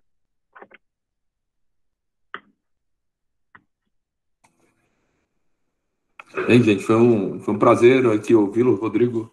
Foi ótima a sua fala, e uma coisa que é particularmente muito bom de te ouvir é o envolvimento que você tem com a pesquisa, e particularmente com esse grupo e os desdobramentos que ele está abrindo em termos de redes de solidariedade que criam uma outra alternativa e um outro entendimento para essa noção de vigilância e controle, que normalmente é um viés em que a gente comumente trabalha. Bem, então eu vou abrir aqui as perguntas. Quem quiser formular, o primeiro que já se inscreveu foi o Manuel. Tá? Então eu passo a palavra para o Manuel, para ele formular a pergunta dele, tá? E depois, em seguida, os demais que quiserem fazer por escrito ou por voz. Eu não tive acesso eu não acompanhei o chat, então, se alguma pergunta foi colocada lá, você vai resgatar para mim, né, Luciano? Não foi colocado nenhuma pergunta, só o Manuel que se inscreveu. Tá bom. Grande Manuel. Tá bom. Bom, antes de mais nada, deixa eu registrado e te parabenizar, né, pelo trabalho de desenvolvimento. De um extremo valor e que coloca possibilidades para a gente trabalhar. Eu não sei se é exatamente uma pergunta, mas alguém tem o microfone aberto aí, que gera uma microfonia danada. Eu pediria aos colegas, né, por favor, né, deixar o microfone aberto é muito complicado. Bom, vamos lá. Rodrigo, no teu texto, quando você cita o Sloterdijk, né, no texto de referência que você apresentou, você vai colocar uma questão que é relativa às microbolhas, ou as espumas, se quiser, relativas de segurança, né, ou do medo, né, no fundo, né, uma questão associada à segurança como um desejo que você identifica, quer dizer, que nós buscamos. Recentemente, né, num pequeno ensaio do Yuri Harari, né, escrito agora em relação à pandemia e transformações da cidade, ele coloca, né, que, fundamentalmente, nós temos duas opções, né? Ele coloca três questões, mas ele fala duas opções que se colocam, né? Ou, né, a gente tem um caminho que é em função da tecnologia, de uma vigilância totalitária, né, de uma outra questão, né, de muitos, né, controlando a todos, ou a gente tem um caminho de desenvolvimento, de um empoderamento social, empoderamento da sociedade por meio desses instrumentos e dessas tecnologias, que me parece fundamentalmente o que vocês estão buscando fazer, né? Então, nesse sentido, quer dizer, como é que você vê essas questões, né, a partir das esferas de segurança que nós procuramos desenvolver, né, e essa escolha, né, que o Harari coloca, que me parece que é muito clara, né, no trabalho que vocês vêm desenvolvendo na Maré, né, no COCOSAP, como, né, um conjunto de ações e de procedimentos de empoderamento social por meio da tecnologia. Se você pudesse explorar isso um pouco mais, agradeceria. Tá bom, obrigado, Manuel. Posso responder, Luciano? Tá. E daí depois a gente vai ouvindo as outras. A Sibeli também queria. Tá, obrigado. Manuel, obrigado de novo. É um prazer encontrar tanta gente querida aqui. Então, eu usava o Sloterdijk lá naquele texto, usei, né? ali muito mais no sentido de criar uma metáfora uma metáfora da metáfora que ele faz, né, com o sentido de territórios que podem ser múltiplos, sobrepostos, e no caso, eu faço até uma associação entre uma outra pesquisa ali,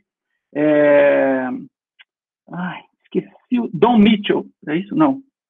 Acho que Don Mitchell, talvez. Um outro geógrafo americano que fala das bolhas que se movem com os corpos, né? A possibilidade de se criar territórios legais que se movem com os corpos. E ali dou exemplo, inclusive, de uma ação judicial em que foi estabelecida uma bolha em volta de clínicas de saúde em determinado estado norte-americano, e dentro dessa zona que foi estabelecida, você criava-se uma bolha judicial imaginária ao redor de todas as pessoas, em que você não poderia ser oportunado por um terceiro.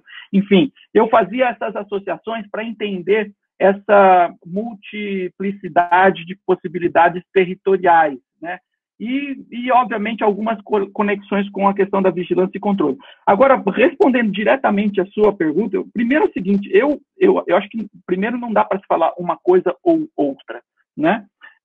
Então, primeiro, com relação à vigilância totalitária, eu mostrei rapidamente hoje, mas no texto eu tento explorar um pouquinho mais, que também não existe essa coisa do Big Brother apenas, né, da vigilância totalitária e do Estado totalitário controlando todos os aspectos. Você tem um outro tipo de vigilância, que é aquela distribuída, até citei a expressão da Fernanda Bruna aqui, né, que acontece muitas vezes possibilitadas por todos nós, né, no uso do celular e de outros dispositivos de controle, de monitoramento, etc. Então, esse é um lado.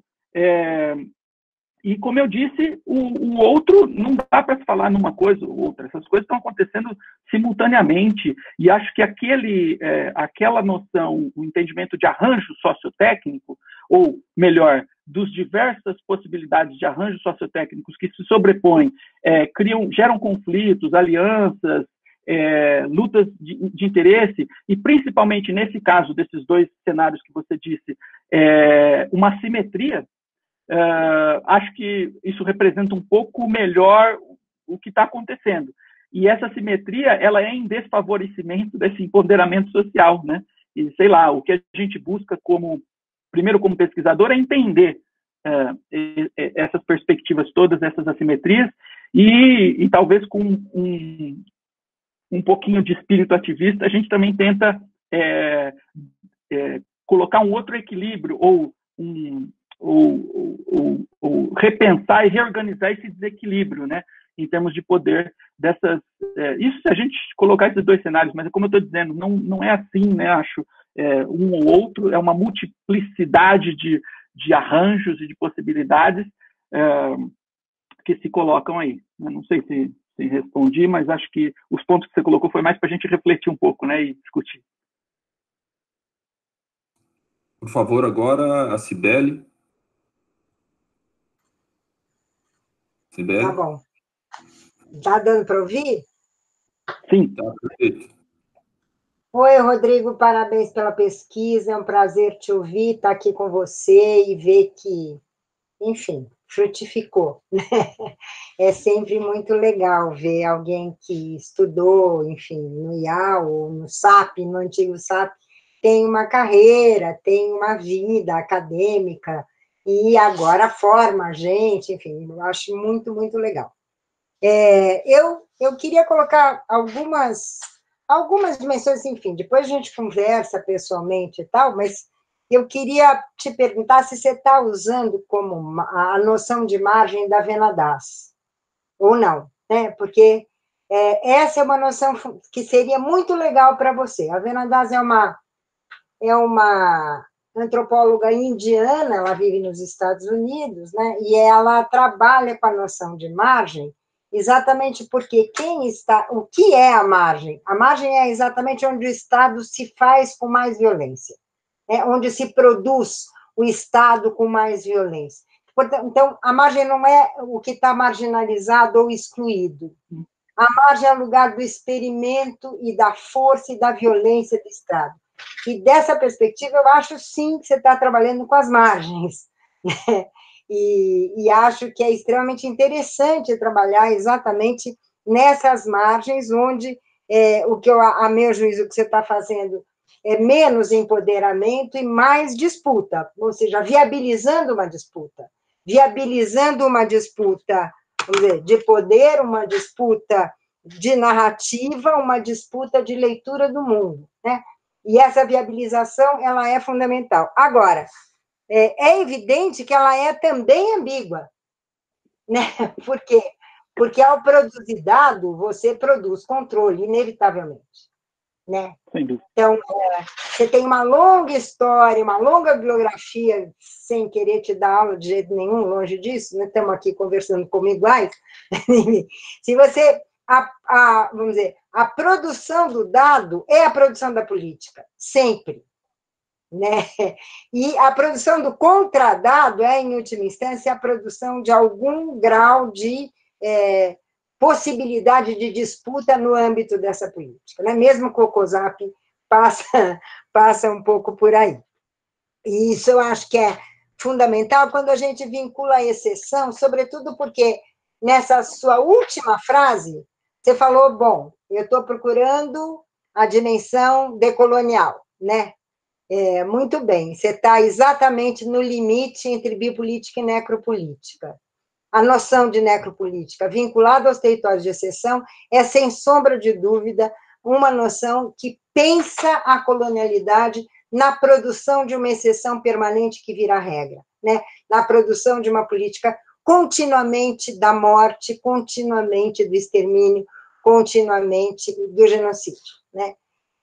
E como você sabe, nós estamos vivendo o genocídio negro, o genocídio índio, o genocídio, enfim, de tudo que, em última instância, se opõe ou se contrapõe a um governo privado de milícias, de fratrias, não por acaso de uma família, né, que se afirma como tal. Então, eu acho que, de fato, essa decolonialidade pode te ajudar a entender a diferença entre vida e morte, entre a produção da vida e a produção da morte. E eu acho que, né, dessa perspectiva, os arranjos podem, sim, permitir que uma política de morte seja, pelo menos, barrada, no sentido da possibilidade da produção da vida e de uma vida digna, né? Então, eu acho que seria bem legal ser... tem muita gente no Rio trabalhando com a metáfora da guerra e da morte, entre eles a Márcia Leite, a Patrícia Birman, a Adriana Fernandes, o Grupo Distúrbio, enfim, é gente muito legal, vinculada ao ERJ, ao UFRJ, que poderiam, enfim, te ajudar a pensar um pouco essa situação entre a vida, a morte, os algoritmos e os dados. De resto, parabéns, no que você puder contar comigo, eu estou à sua disposição. Cibele, querida, que bom te ouvir, que bom saber que você pôde vir aqui. Então, é isso, né? O que eu coloquei no final. Eu estou tentando aprender um pouco, tentar entender um pouco dessa perspectiva decolonial, tentar entender o que é margem. Eu não trabalhava com a autora que você citou, mas acho que isso que você falou, de que a margem é onde está a violência e a exceção, acho que o próprio Agamben fala isso, né? Quando ele fala de estado de exceção.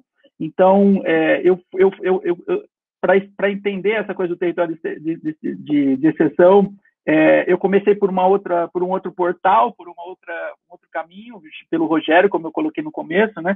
Mas, enfim, necropolítica a partir do Mbembe, né? No Achille Mbembe, eu tenho lido, a gente tem na pesquisa, inclusive, uma revisão bibliográfica específica sobre essa perspectiva. Agora, uma coisa que eu comentava até com uma amiga, com a Fernanda Bruno, que citei aqui hoje, não sei se ela está aqui, a gente estava tentando trocar, inclusive, bibliografias sobre isso. Uma coisa que me incomoda é que a gente acha muita coisa sobre decolonização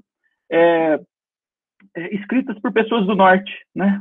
Europeias. Tem até uma das referências que a gente usa bastante, é uma italiana.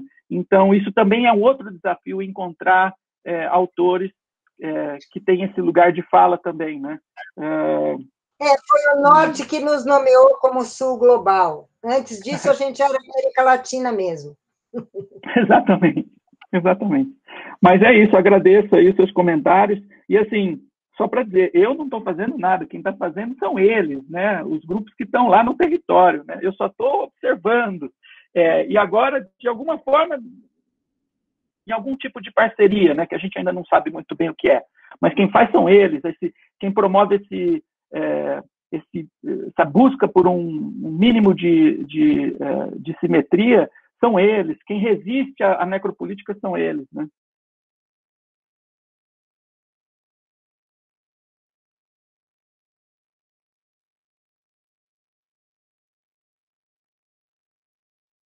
Será que eu... Caiu? Peraí. Voltou? Tô aqui. Tá. Ó, eu vou passar a pergunta do Rui. O Rui está aqui no telefone, mas por causa do problema lá Ele conseguiu. da eletricidade. Conseguiu ver. Então, vou passar aqui. Rui? Ele conseguiu ver. Vocês me ouvem? Estamos ouvindo. Espera aí. Pode falar.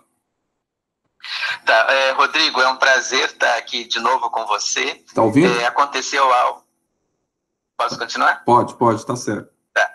Aconteceu algo bem mundano, bem urbano aqui. Um caminhão, ele passou aqui na rua e levou uma parte dos fios, estourou o transformador, e eu estou absolutamente sem luz, com vela, e aí eu não conseguia entrar no Meet, tudo, mas aí o Luciano me passou um atalho que eu consigo vê-los, mas vocês não conseguem me ouvir. O que eu ia colocar, Rodrigo, em parte foi o que a Cibele já colocou, né, apontar um pouco para essa ambiguidade, principalmente a partir desse, eu não li esse novo artigo, né, mas dessa ideia de uma revolução periférica dos dados, né? Como a Cibele falou, se produção de dados, né, ela tem uma dimensão imediatamente política, o que a gente vê hoje em dia é também essa dimensão econômica, né? Ou seja, o que alguns vêm chamando de capitalismo de dados, né? Do capitalismo 5.0, etc., coloca justamente a produção dos dados na centralidade econômica, né, do mundo. E, aliás, esse cenário da pandemia, ele aponta justamente para os novos donos do poder, né, e do capital, né? Então, era só um tanto para chamar um pouco a atenção do quanto uma revolução periférica dos dados, né, ela, de alguma maneira, poderia levar em conta, né, ou deveria levar em conta essa outra dimensão, que é essa ambiguidade, justamente, o quanto, por um lado, eu revoluciono alguns circuitos, mas, por outro lado, eu reforço, né, todo um poder... Está caindo aqui, eu vou ficar por aqui. É só um comentário. Não, mas está dando certo, viu? Pode continuar, Rui, se quiser. Tá, não, então, era um pouco isso, né, assim, o quanto a ideia de um ativismo e a ideia, por exemplo, de se pensar movimentos contra-hegemônicos, né, deveriam, talvez, ainda mais nos dias de hoje, levar em consideração essa dimensão, né, a produção de dados periféricos, de dados marginais, etc., se por um lado está disputando poder, por outro lado está, de alguma maneira, no cerne da produção econômica e da produção do valor dos dias atuais. É isso. E a gente se fala. Obrigado, Rui. Por favor. Obrigado, Rui, também. Que pena que deu esse problema aí, mas a gente está sujeito, né, inclusive nos espaços digitais, a esse tipo de interrupção, né? Mas que bom que você conseguiu ver. Eu esqueci de comentar realmente o que a Cibele tinha falado da ambiguidade. No caso dela, ela falou da ambiguidade da vigilância, né? E tem o autor que eu citei aqui, que a gente usa bastante também nos estudos de vigilância, que é o David Lyon, que é um colega nosso também da Lavice, mas ele é britânico-canadense. Ele fala muito sobre a ambiguidade da vigilância, né? A partir do momento em que você usa dados, existe esse outro lado, esse viés. E no caso que você menciona, claro, né, o que a gente está falando aqui, na verdade, é de construção de visibilidades e de tentativas de se diminuir certas assimetrias, e não de uma revolução completa social, ou seja, a partir do momento, por exemplo, em que o CocoZap se estabelece no WhatsApp, que é uma plataforma do Facebook, ele está totalmente alinhado, né, de forma indireta ao capitalismo de vigilância, ao capitalismo de plataformas, que você citou aí, e a gente tem bastante gente lá na Lavip também atento e estudando essas questões, e é realmente o que se impõe de maneira mais macroscópica, né, ou de maneira mais geral, justamente isso que a gente tem, inclusive no livro que eu citei, Tecnopolíticas de Vigilância, o primeiro texto traduzido para o português da Shoshana Zuboff, que fala sobre capitalismo de vigilância, né? Então, essas questões, sem dúvida nenhuma, acabam entrecruzando todos esses aspectos que eu citei na minha fala, sem dúvida. A gente tem que ficar atento, realmente, para essas vinculações, né? Obrigado. Obrigado, Rodrigo. Agora é o professor Azael, que se inscreveu. Por favor, Azael, fique à vontade. Alô? Alô, estou falando? Está escutando aí, Rodrigo? Sim. Tá, cara. Então, bom, eu também não estou te vendo agora. O que aconteceu aqui? Ah, não, tá bom. Estou te ouvindo. Tá. Em primeiro lugar, eu queria cumprimentar a sua palestra, que foi, como você disse, foi tentativa de fazer uma primeira leitura de vários pontos que você pesquisa, mas eu acho que ficou bastante claro o que você quis transmitir, e eu acho que foi muito oportuno toda essa apresentação, coisa que eu nunca imaginei possível nesse ambiente IAU, assim, com essa presença, ou seja, 10 anos faz muita diferença, 10 a 15 anos, faz muita diferença dessa problemática que você está trazendo. Eu queria só ressaltar algumas coisas que eu achei bastante interessantes. A gente se encontrou, acho que há 2, 3 anos, se não me engano, numa banca lá no Paraná, né? E eu não me lembro bem se foi 2, 3 anos. Mas evoluiu muito a conversa em função... Você evoluiu muito o seu trabalho e a sua maneira de ver as coisas em função desse período que a gente ficou afastado, né? Então, a primeira coisa que eu queria comentar é um pouco essa saída sua do universo só da sua instituição, a pesquisa em torno da sua instituição, do seu grupo de pesquisa local. Quer dizer, essa abertura que você fez tanto para o Rio de Janeiro como internacional. Quer dizer, eu acho que isso é um dado interessantíssimo de como pesquisador, tudo bem, pesquisador do CNPq, no momento pesquisador com doutorado no exterior, tal, pós-doutorado no exterior, tudo isso leva a você fazer uma integração do seu trabalho local a um trabalho maior, né? Então, isso eu acho, do ponto de vista da condição das tuas pesquisas, é importante. O segundo ponto que eu queria levantar é o seguinte, é que você trabalhava num referencial muito, não vou dizer fechado, mas numa pesquisa bastante específica, já há bastante tempo, ligado a essa questão dos espaços controlados, dos espaços vigiados, né? Que era uma pesquisa. E eu me lembro que uma das conversas que a gente teve foi que você estava muito incomodado com esse lado só de observação, você falava em participação, como que mudava. Então, o que eu sinto com esse trabalho que você está falando, com venezuelano, colombiano, você está tendo uma outra perspectiva e, passando pelo Rio, você muda a ideia de pesquisador observador para pesquisador participante. Você fala em pesquisação, você fala em pesquisa antropológica. Então, você migrou um pouco da sua visão do espaço, dos aparatos tecnológicos, desses aparatos sociotécnicos que você fala, e dessa fusão, e você passa a uma outra esfera, que era uma esfera, não vou dizer militante, mas que tem uma abertura para não só observar a militância, mas para também, em certa medida, estar dentro de uma certa militância. Então, esse é o segundo ponto que eu observei e que eu acho que isso, para mim, é bem diferente.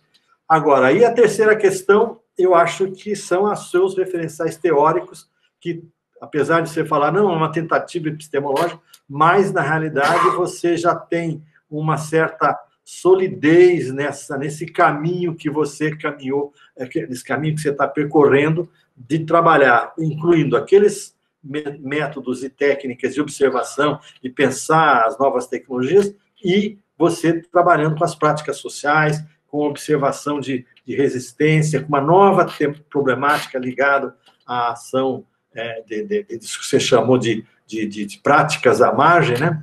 Então, para mim, isso mostra que você tem, vamos dizer assim, tem o caminho das pedras, apesar de poder ter que dar uns saltinhos às vezes, mas parece que você tem um caminho das pedras encaminhado, pelo menos pela primeira vez observando aqui. Então, era isso que eu queria, mais uma vez, falar, levantar, ressaltar esses pontos, e, ao mesmo tempo, parabenizar pela tua trajetória, né? Aprendi muito com você, e é super legal isso, né?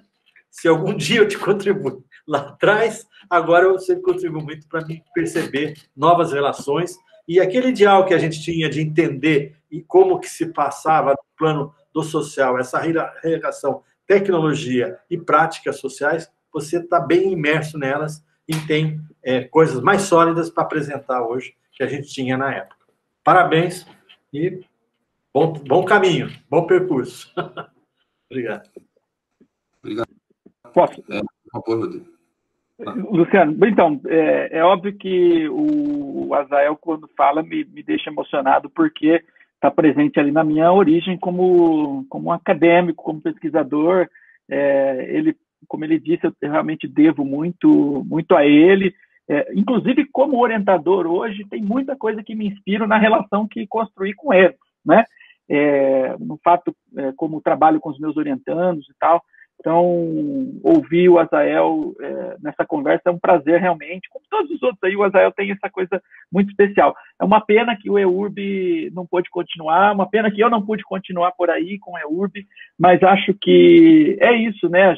Como você disse, Azael, a gente vai... Por outros caminhos. Você indo por outros caminhos, por outras pessoas. Então, a gente trilhamos caminhos aí que me deram essas oportunidades de construir essas redes que você citou no primeiro ponto que você comentou, né? Redes internacionais e de objetos e tal. O Rio apareceu nessa pesquisa pelo próprio objeto de estudo, né? Não foi um direcionamento do Rio, mas foi o objeto que me puxou para lá. E o Andrés também. Enfim, essas redes a gente vai construindo, como você colocou e como você bem sabe. A coisa do ativista, militante, não sei, realmente militante. Então, eu vou falar aqui uma coisa que a gente sempre discutiu em reuniões da LAVIP, da rede, né?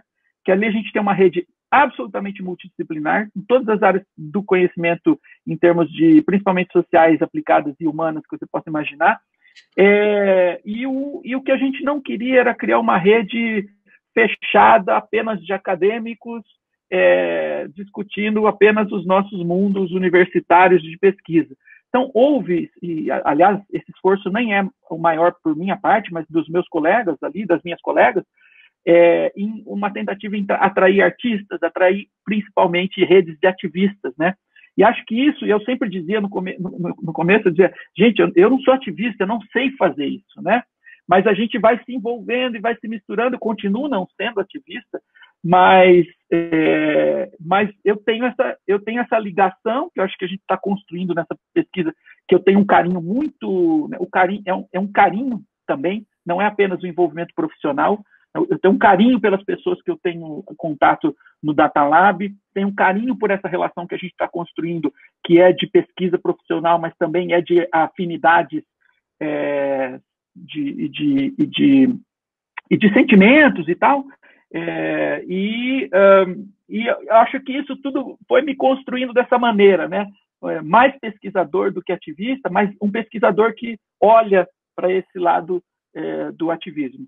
E é isso. Acho que o teu terceiro ponto é essa nossa relação que, como eu disse, eu tenho também um apreço muito, muito grande por você, pela Michelle, assim, por tudo que me ajudaram a construir lá no começo.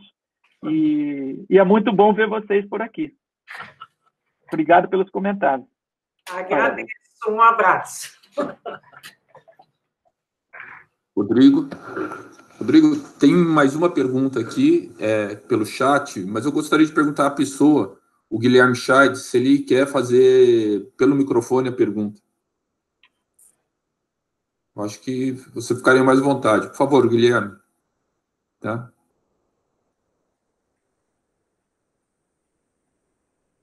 Pode fazer a pergunta.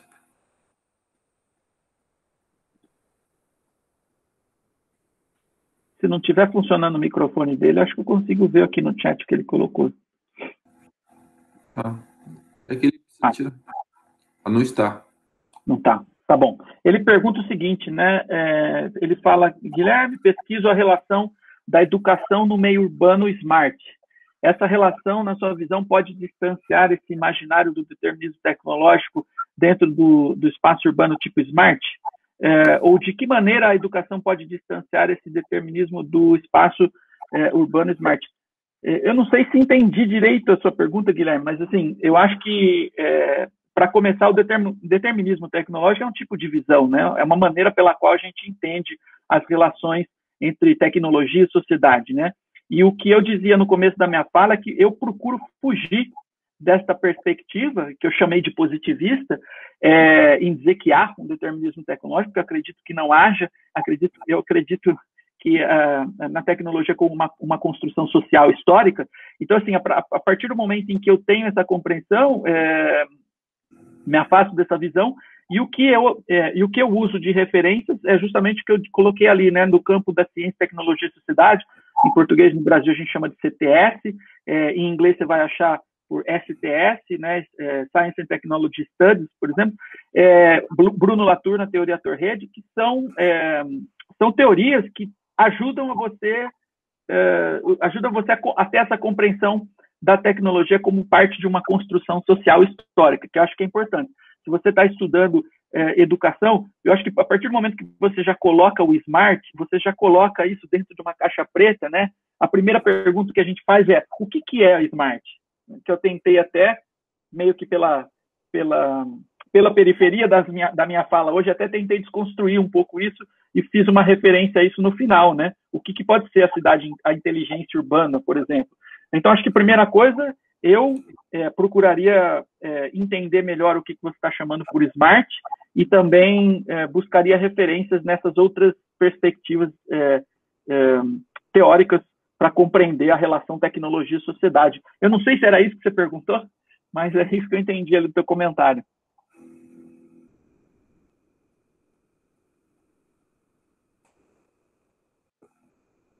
Tá bom, mas você tem meu e-mail, acho, que estava aí na apresentação. Qualquer coisa a gente pode trocar mais ideias sobre isso. Eu gostaria de fazer... Não tem mais... Deixa eu ver se tem mais alguma pergunta. Não, até o momento não tem mais nenhuma pergunta, não. Mas eu gostaria de fazer uma pergunta, assim. Pela tua apresentação, é possível perceber todo um cuidado e uma construção de discurso através das imagens. E, além disso, na hora que você vai apresentar o trabalho do grupo, né, muito do database, é muito interessante, porque você percebe que é um grupo jovem, em que essa questão da ação dentro da favela, da Maré, ela me parece que está, de alguma maneira, integrada com o espaço ali da favela. Então, uma coisa que eu gostaria de saber é justamente como que é essa relação entre o grupo e o próprio espaço, o próprio território da favela, entendeu? Em que medida essas trocas também envolvem uma produção cultural, e se esse grupo ele tem uma ação cultural, além dessa, ligado ao COCOSAP. Ou seja, que tipos de outras dimensões de contato e de produção cultural abre esse grupo, o Data Lab que você apresentou a nós. Uhum. Então, Luciano, acho que bem observado. Obrigado até pelo reconhecimento, porque eu perco muitas horas tentando fazer esses slides que são só imagens, né? Porque tem toda uma, como você disse, né? Tem uma construção da minha fala pelo meu discurso e tem uma construção indireta do que eu estou falando pelo uso das fotografias. Eu estou longe de atuar nessa área, então é apenas é apenas uma tentativa também de vincular uma coisa a outra. E como você pode perceber, eu fiz algumas escolhas cuidadosas na hora de usar as fotografias do Data Lab, porque eu queria justamente colocar o rosto dessas pessoas, com a autorização deles, falei com eles, nem todos, mas eu tive autorização para utilizar as fotos, eu queria colocar o rosto dessas pessoas, né? Mostrar que há corpo, a presença de pessoas jovens, lindas, e que estão ali fazendo esse trabalho incrível, né? E respondendo a tua pergunta, efetivamente, eles trabalham, a sede do Data Lab sempre foi na Maré, né? Muitos deles não moram na Maré, mas muitos são crias da Maré, como eles falam, e também moram na Maré. Então, há essa ligação visceral com o território, e eles estão envolvidos em uma série de projetos, eu não vou lembrar aqui de cabeça, mas uma série de projetos, às vezes é até difícil da gente conseguir elencar. O site deles ali traz o importante é que aquelas duas frentes de ação estão sempre, ou quase sempre, presentes, né, no que eles fazem. Agora, eles estão envolvidos em vários outros projetos, inclusive em redes com outras organizações dentro da Maré, que são super importantes, a Rede da Maré, o Observatório das Favelas. Eu não sei se eles estão por aqui, eu tinha visto que a Clara apareceu, acho que já saíram. Tinha um pessoal aqui do Data Lab, eu até, se você permitisse, abrir a fala para eles explicarem alguma conexão mais de projetos culturais que eles tenham. Mas eles, sem dúvida, têm, porque, como eu disse, é um envolvimento visceral que eles têm com tudo que acontece no território, né? Tanto em termos culturais, quanto em termos de luta, de resistência, de visibilização dos problemas, e de criar, acho que isso é legal, de criar as narrativas da favela, né? A partir de dados, a partir enfim, das histórias que eles conseguem trazer à tona, né? Trazer à vida ali. Sugiro muito que você dê uma olhada no site deles, que é bem rico o material. E o podcast, que não deixa de ser uma criação cultural, né? O podcast é bem interessante. Tá legal. Bom, chegou uma última pergunta aqui, tá? Vamos fechar a apresentação com essa pergunta do Vitor Menezes. Agora já são praticamente 6 horas, e aí a gente termina esse IAU em casa, tá? Por favor, Vitor, você quer falar ou prefere que eu leia? Ou o Rodrigo leia? Estou vendo aqui já. Vitor? Acho melhor você conduzir aí, tá. Rodrigo, leia. Então, tá. O Vitor disse o seguinte, que ele é o Vitor Domício, ele é da UFPE, e ele pesquisa a relação tecnologia e cidade. E daí ele fala o seguinte: como você vê a construção do conceito de Smart City, tanto na iniciativa privada quanto no setor público, frente a uma realidade urbana desigual e excludente? Na sua opinião, existe uma possibilidade do conceito de uma Smart City não alinhada à noção de cidade neoliberal? Então, Vitor, eu coloquei no final da minha fala essa frase que eu falei assim, bom, aí sim, quando eu descrevi todas essas relações, aí sim eu vejo uma interessante combinação de fatores que a gente pode chamar de inteligência da cidade, né? Então, eu acho que essa questão o Smart City já é um termo que, em si, já tem nele envelopado, né? Eu falei do conceito de caixa preta, encaixapretada, se você quiser, uma série de conotações que estão vinculadas a essa apropriação mais neoliberal, que são as parcerias entre o setor público e a iniciativa privada para vender projetos de tecnologia, por exemplo, da IBM lá para o Rio e coisas semelhantes, né? Então, a gente tem uma enormidade de eventos, inclusive, que postulam essa visão mais corporativa, empresarial. Então, esse é um lado. Existe o outro, que, como eu disse, se a gente quiser, a gente chama também de smart, né? Mas ele não cabe para essa apropriação que o termo recebeu e que foi incorporado aí, né, por essa relação mais neoliberal com as empresas. Tem várias pessoas falando sobre isso, muitos textos. Eu conheço o próprio Andrés, que é meu colega de pesquisa, o Andrés Luque Ayala, ele tem vários textos sobre o que eles chamam, ele e o Simon Marvin, que é um outro geógrafo brilhante, chamam de Smart Urbanism, urbanismo smart. E eles fazem essa constatação, na verdade, que eu estou tentando escrever aqui para você em poucas palavras. Então, eles têm vários artigos, Simon Marvin e Andrés Luque Ayala. Se você quiser, não conseguir achar, me procura depois. Vários artigos que discutem a formação dessas possibilidades de um urbanismo inteligente, né? E daí eles discutem várias possibilidades. A gente, inclusive, no passado teve uma pesquisa, antes dessas todas que eu apresentei aqui, uma outra pesquisa em que a gente visitou várias cidades aqui no Brasil e lá no Reino Unido e tentou fazer certos comparativos para tentar entender de onde vinha esse conceito, como é que essa ideia estava sendo propagada e construída de smart city, ou de cidade inteligente e tal. Então, a discussão é longa, tem vários vieses, mas o termo que você utiliza aí de smart city é primordialmente apropriado por essa composição mais neoliberal. Mas dá para se discutir, obviamente, essa relação tecnologia e cidade a partir de outros vieses, a partir de outros arranjos sociotécnicos, como eu coloquei na minha fala aqui. Tá bom?